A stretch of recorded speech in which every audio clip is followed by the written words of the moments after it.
Welcome to Modern Aikidoist Podcast. Please help by liking, subscribing, and sharing this podcast if you're watching this on YouTube or BitChute.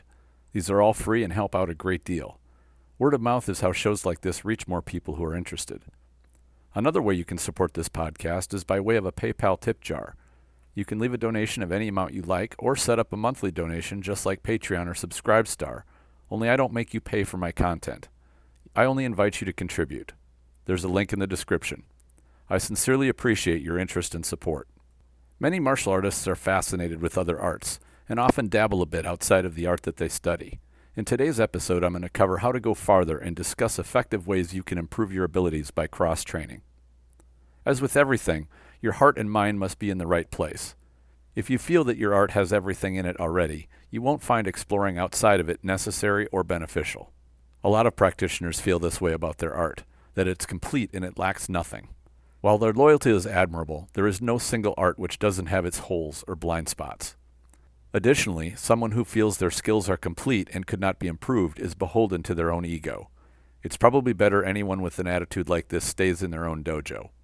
I know I wouldn't want a monster ego like this in my school and would not look forward to training with them. Although I've been training in martial arts steadily since the early 80s, I still have a childlike sense of fascination and wonder about the martial arts. I still enjoy getting exposed to what I've not seen or experienced before. The list of skills I'd like to learn and adopt are longer than my arm, which is pretty long. If you find you have this fascination and are looking for ideas on how to satisfy your curiosity and spur your growth as a martial artist, this episode is for you. I'm not going to try to sell you on the idea of cross-training. You either see value in it or you don't. If you do, here are some good ways to go about it. Any good strategist must assess the battlefield and get a lay of the land.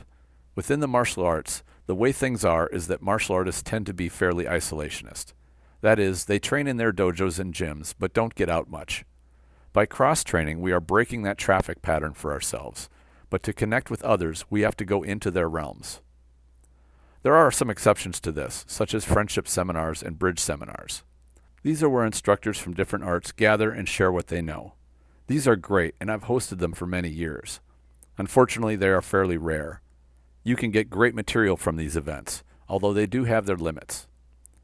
These seminars are fantastic for getting a small sample of what an art has to offer and can introduce you to the instructor and some of the practitioners. But the sampling is too small to do much more than generate interest in getting deeper into it. It takes going deeper than this to start adopting what other arts do well into your own art. It's easy to think that in order to benefit from cross-training, you need to go from top to bottom in another art. I don't think this is true. Granted, it's great if you can commit to that, and you will benefit a great deal if you do.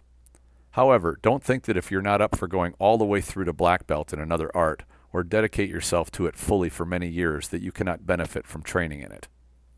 There are ways to build your skills without requiring traveling the full road of learning that art.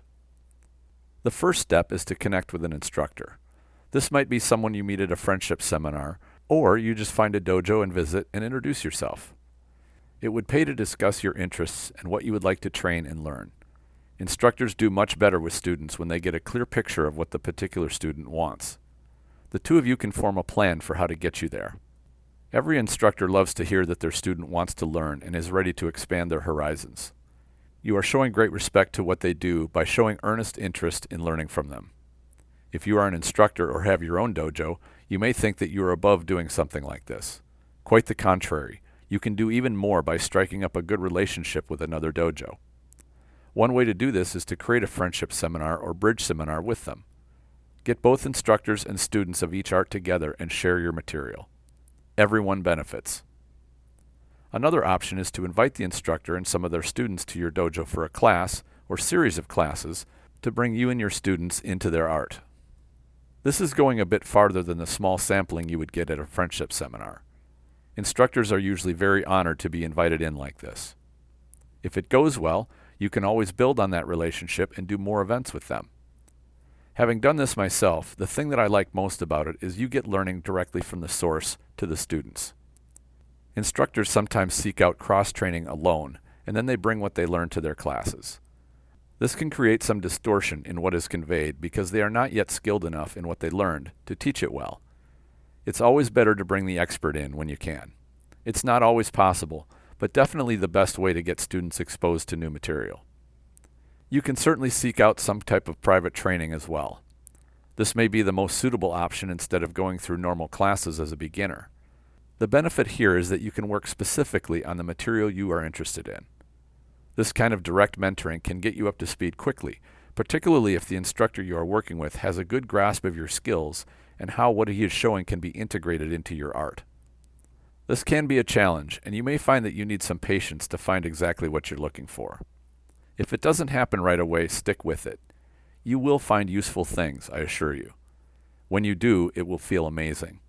And that's what we should be in the martial arts for, our growth and expanding our knowledge. There's a great deal to know about martial arts, more than anyone can understand or learn. That doesn't mean we shouldn't be trying to expand our horizons. Remember, any living thing is either growing or dying. Which one are you? There are many creative ways to cross-train in other arts, even ways that I've not mentioned or thought of. What are some ways that you have found to cross-train effectively? Please share your ideas in the comments if you're watching this on YouTube, or go to the Facebook group Aikido the Martial Side and post a comment. The Spirit Aikido Online program is now live, and there are more than 70 videos in the program, with new ones added every few days. Subscribers get access to video training and mentoring to techniques and training methods that I've adopted from other martial arts to make my Aikido more practical. There is a link in the description section. I invite you to check it out. I always enjoy hearing from listeners of the show, whether through comments or questions. Thank you all for sharing your interest. Enjoy your training.